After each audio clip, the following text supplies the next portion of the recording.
All right, we're coming to the end now of the writing portion of the research article. Since we're talking about discussion and conclusion, we're not going to go into things like the reference section and things like that in this course.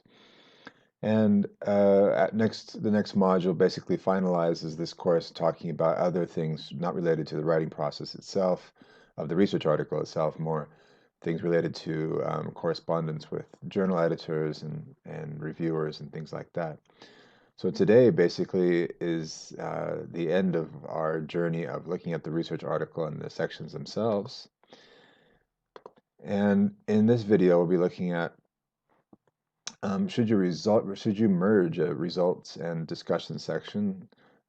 We'll talk about the pros and cons of that and what's important about some things to take into consideration.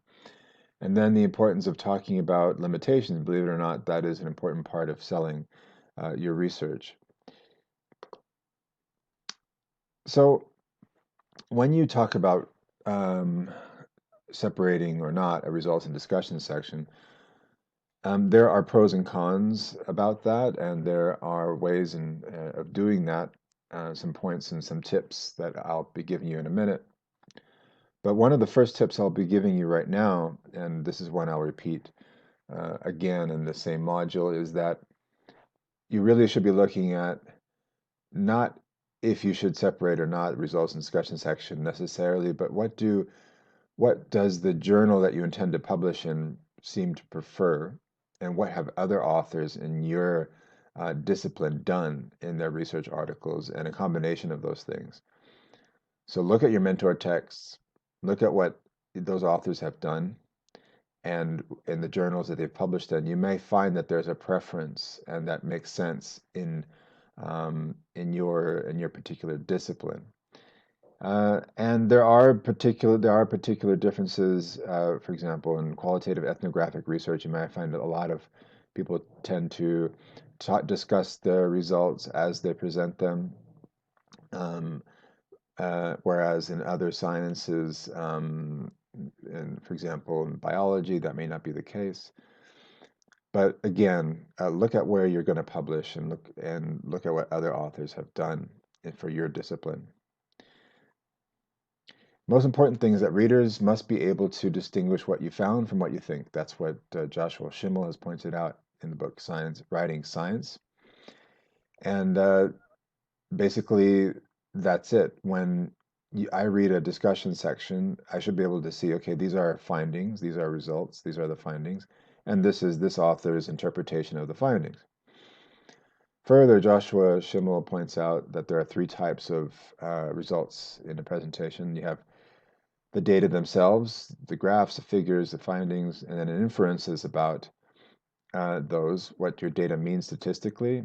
And that's when the author talks about one thing being greater than or significantly um, uh, different than something else, for example. And then you have your interpretation.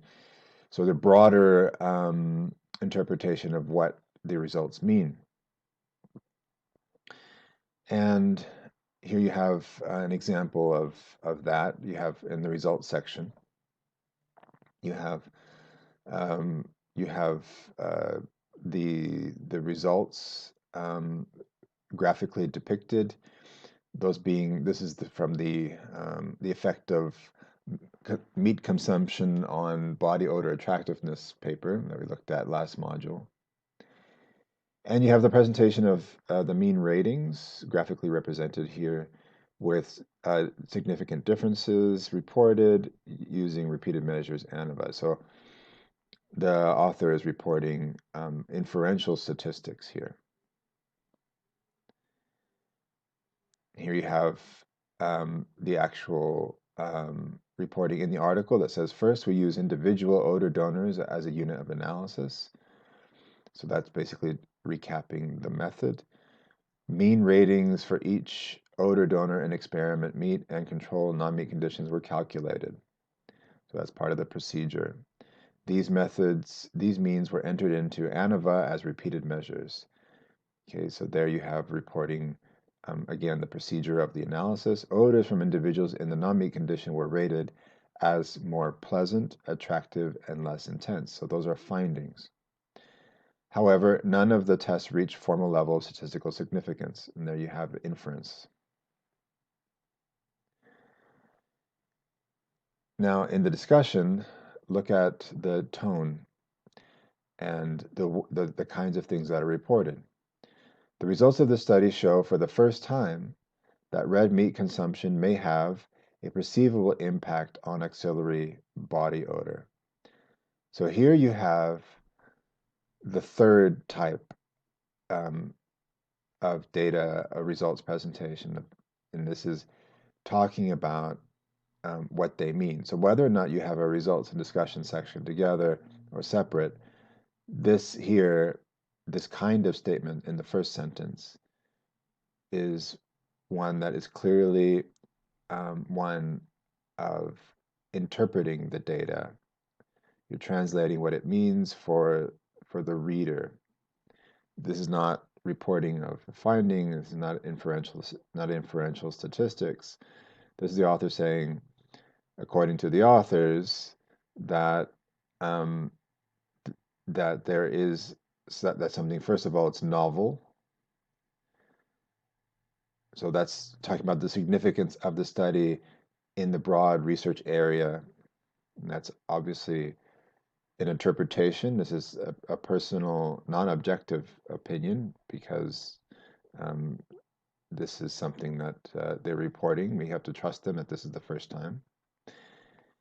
And they say that it may have a perceivable impact on auxiliary body odor. And one of the keys, and we'll see this again in this module, that indicates that this is a discussion rather than reporting of a finding, is this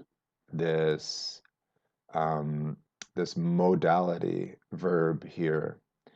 This is what's called epistemic modality.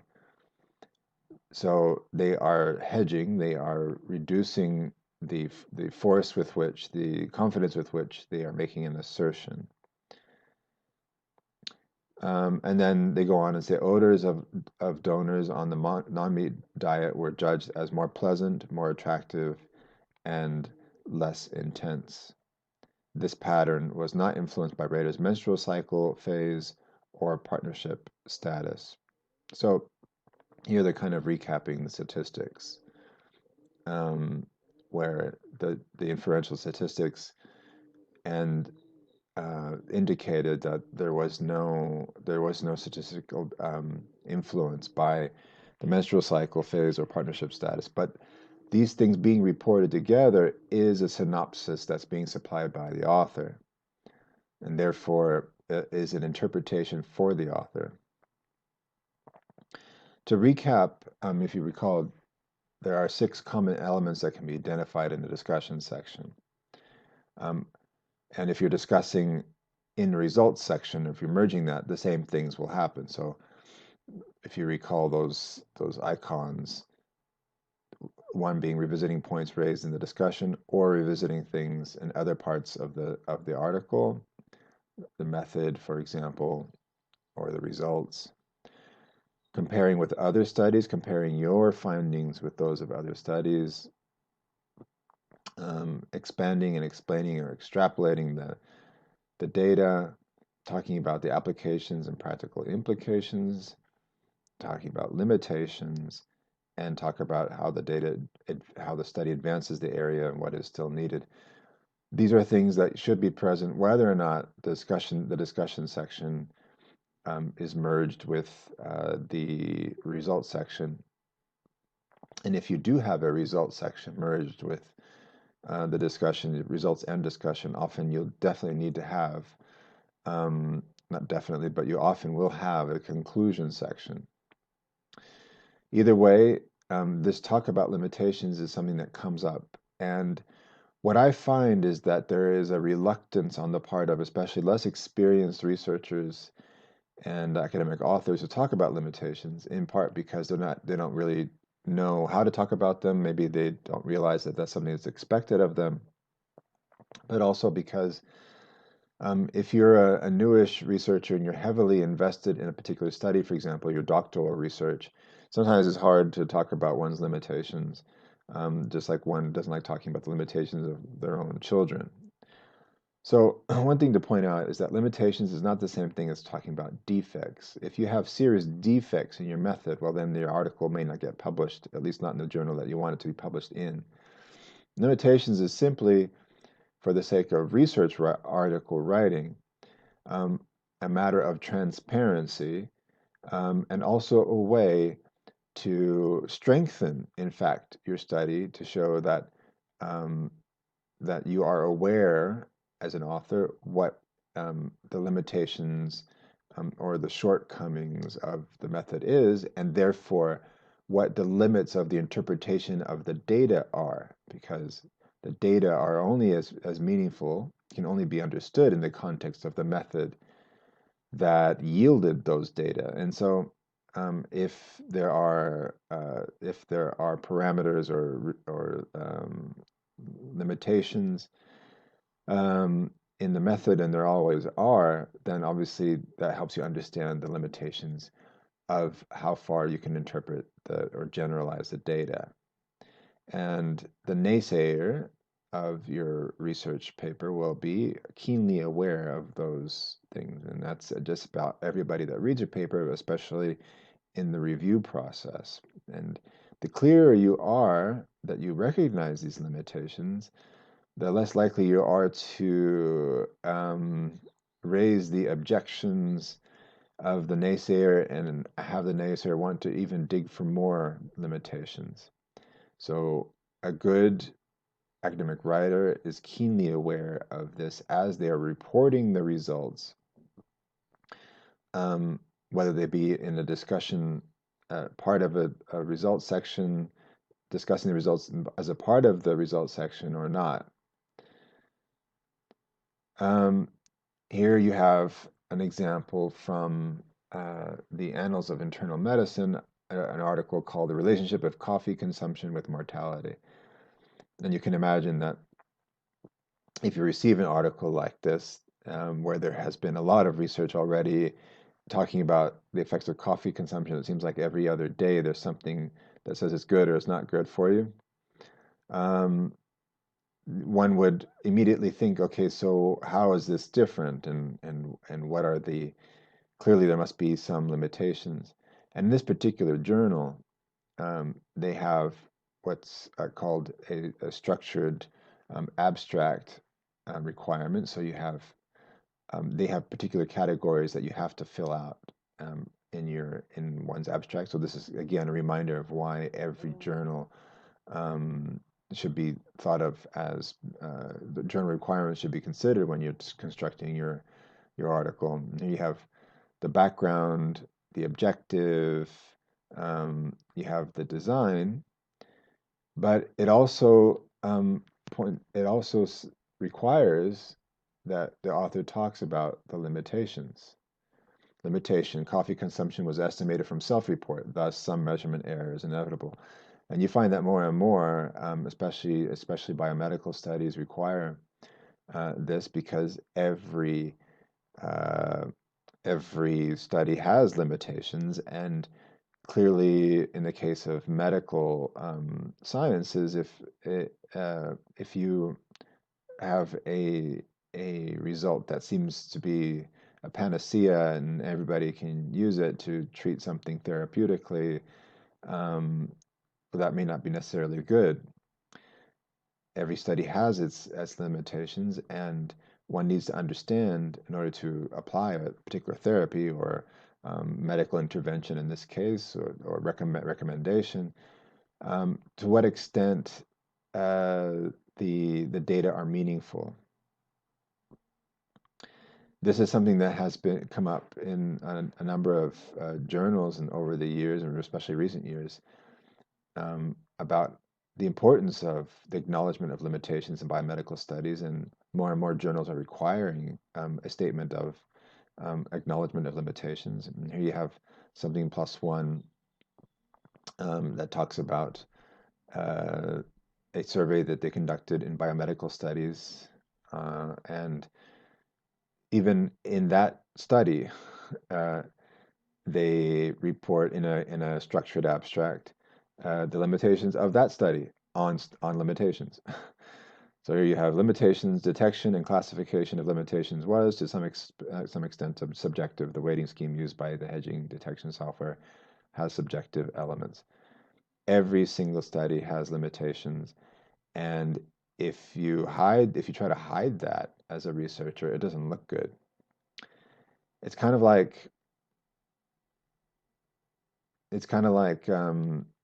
if imagine if you're apartment hunting and you talk to the landlord or the landlady of the place that you're visiting, and um, or yeah, and the landlady says, or the landlord says, well, there's nothing, absolutely nothing wrong with this place. Well, clearly you know from your experience as a human being that has lived in a dwelling that there's no such thing as a place that has there's always something, you know, ants or mold or whatever. There's always something.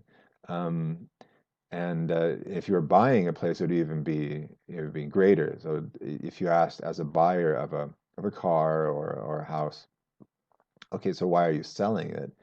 And the person just said, well, it's absolutely the best place I've ever lived in, or the greatest car I've ever driven. I just want to get rid of it.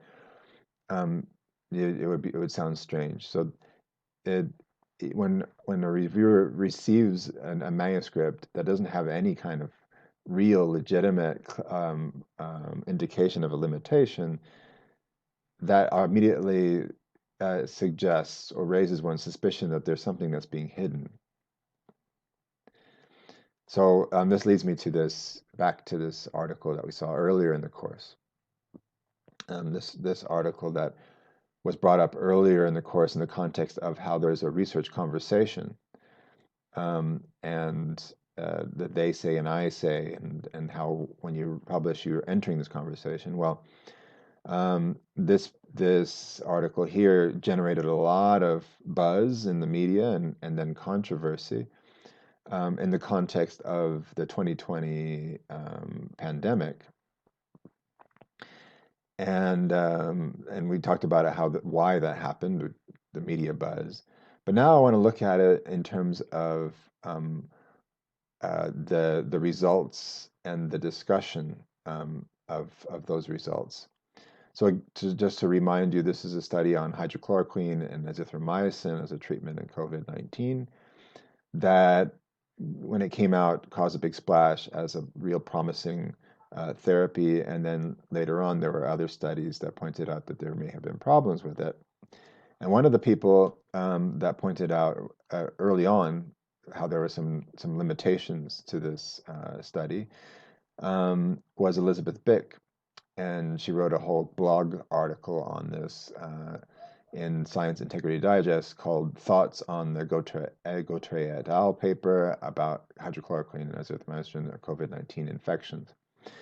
And she lays out a whole litany of issues with it, first contextualizing the study, and then going on to writing a very long article about what are some of the possible problems or confounding factors are those which, um, uh, as pointed out by Elizabeth herself, that can cause confusion in the interpretation of the results, or make it so that the results are kind of muddled because of other factors that may have been outside of the controlled design, or the design built by the researchers.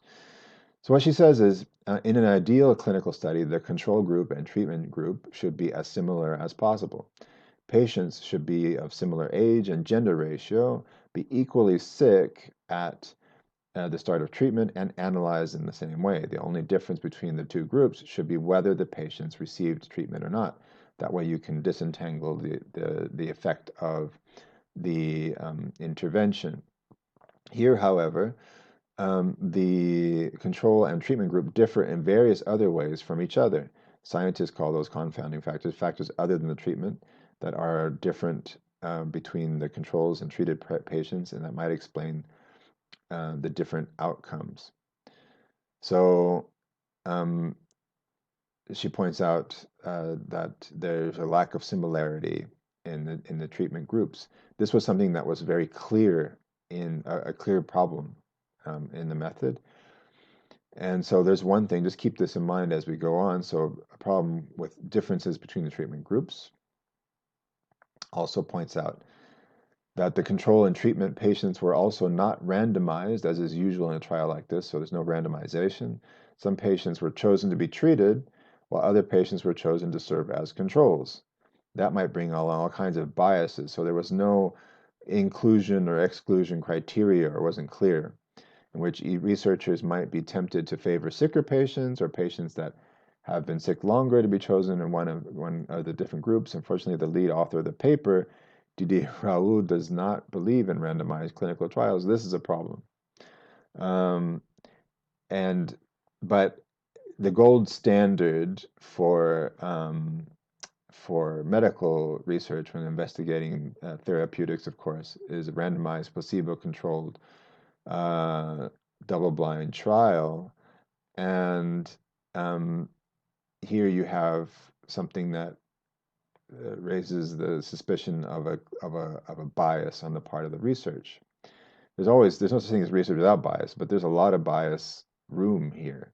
So here you go. To recap, you have in the first one of her first main points is that the two groups, they were not comparable, possibly not equal when they first started, and also you have some suspicion of bias for which patients were chosen for treatment.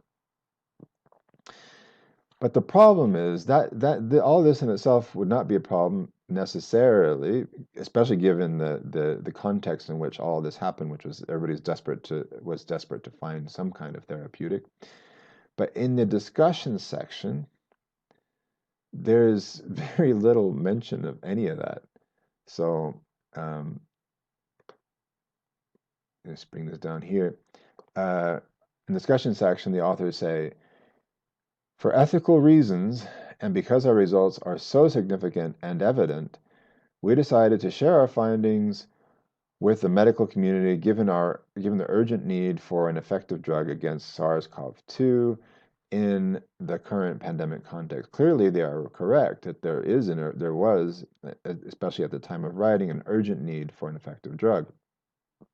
It doesn't help that they start off with this slight tone of overconfidence that our results are so significant and evident. Well, you can make that kind of case if your results are truly that evident and significant.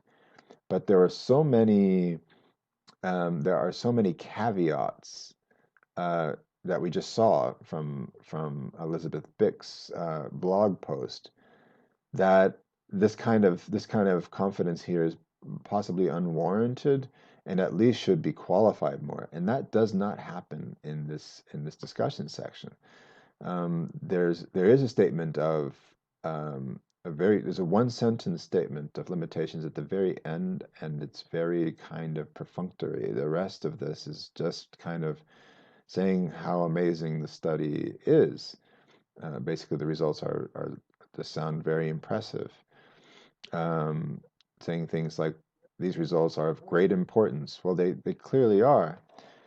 But in the end, it also generated a lot of controversy, and so this sort of confidence, this sort of unqualified confidence now, really just weakens the paper even further.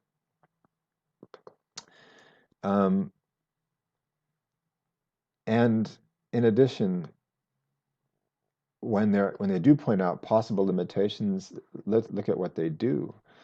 So the cause for a failure, because there were patients that had undesired outcomes, the cause for a failure of hydrochloroquine treatment should be investigated by testing the isolated SARS-CoV-2 strains of the non-respondents and analyzing their genome, and by analyzing the host factors that may be associated with the metabolism of hydrochloroquine. The existence of hydrochloroquine failure in two patients, mother and son, is more suggestive of the last mechanism of resistance.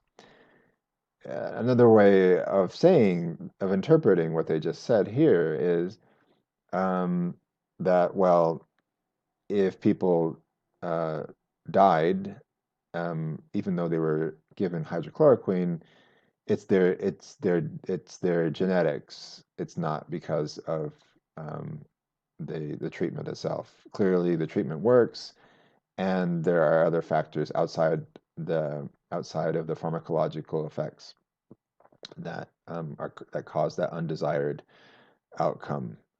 Um, and that just kind of really sort of just reeks of um, shirking off any kind of possible responsibility or other factors like those brought up by Elizabeth Bick in her piece. Now, one thing that you may wonder, well, how on earth could an article like this get published if this seems to kind of also seem to lack critical scrutiny? And Elizabeth Bick points out that this article has something funny about it, which was it was received on March 16th and then accepted on March 17th. So it went through one day of peer review and already available online on March 20th. Yes, the situation at the time especially called for a quick review, but that sort of raised a lot of suspicion. And then Elizabeth Bick points out that one of the authors in this paper, Roland, is also the editor-in-chief of the journal in which the paper was accepted, i.e. the International Journal of Antimicrobial Agents. This might be perceived as a huge conflict of interest, in particular in combination with the peer review process of less than 24 hours. And so there you have it. It's a paper that would have benefited from greater scrutiny before it was published. Yes, there was this urgency at the time, but under normal circumstances, uh, closer scrutiny and critique from peers would have resulted in probably a more transparency with respect to what the limitations of that paper are, and there are many. So there's a possible explanation.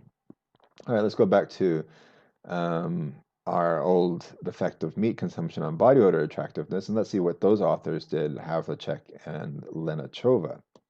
Well, sorry for this grotesque image, but that's to remind you what the nature of that article was. In the abstract, the authors point out that they kind of follow a typical IMRAD, IMRAD and CARS structure, where you have this kind of claiming of centrality. Auxiliary body odor is individually specific and potentially a rich source of information about its producer. Okay, and then this is sort of also a territory. And this represents a kind of part of the introduction with this kind of move to. However, we know very little about particular dietary components, and there you have your establishing of a niche. Here we tested the effect of red meat consumption on body odor attractiveness. So there you talk about what they did and how they did it. So you have the method, and then you have the result. And then the discussion follows this, and look at how the discussion part of this abstract is, which is this suggests that red meat consumption has a negative impact on body odor, perceived body odor hedonicity. And so there you have the third type of data presentation that Joshua Schimmel talks about, this interpreting the results for the reader. Also notice something important that will show up again later in this module is the word suggests. Doesn't say the word prove, that this suggests, and we'll see that that is something that is important. And in that word is suggested, the word suggests is also in itself suggestive of the fact that the authors acknowledge that there are limitations.